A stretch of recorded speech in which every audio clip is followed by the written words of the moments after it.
Lomba kebersihan mampu mendorong masyarakat berperilaku hidup bersih dan sehat di sekolah melalui lomba UKS maupun perkantoran. Selain sekolah dan perkantoran, ke depan lomba kebersihan akan menyasar kawasan suci atau pura. Hal tersebut disampaikan Asisten 2 Setda Provinsi Bali, Ketut Wija di Denpasar. Kalau sekolah, kita lombakan kantor, kita lombakan, saya kira pura sangat.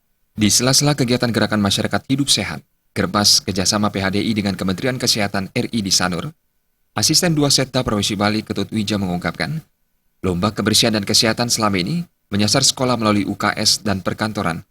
Kedepan lomba kebersihan dan kesehatan perlu menyasar kawasan suci seperti pura. Hal ini mendorong masyarakat dan umat Hindu berperilaku hidup bersih dan sehat atau PHBS. Hal ini sejalan dengan arahan Ketua Harian PHDI Pusat Sang Nyoman Suisma. Tak semua bersih dan sehat itu suci, tetapi suci itu harus bersih dan sehat. Pura sebagai tempat suci untuk mempersiapkan upakara, harus dijamin bersih dan sehat.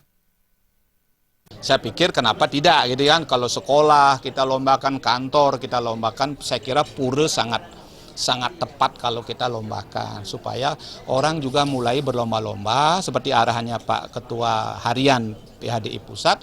Suci itu di dalamnya ada bersih. Suci itu dalamnya, jadi walaupun tidak semua yang bersih suci gitu kan, tetapi di dalam suci, kawasan suci, tempat suci, Banten suci, pakaian suci harus bersih, tidak boleh kotor. Saya kira ini menjadi hal yang penting, kita akan coba bahas dengan Parisade, dan saya kira ini satu ide yang baik untuk kita lakukan lomba kebersihan. Tentu karena pura kita banyak, mulai dari Sadkayangan dan sebagainya, nanti kita tingkatan mana dulu begitu ya.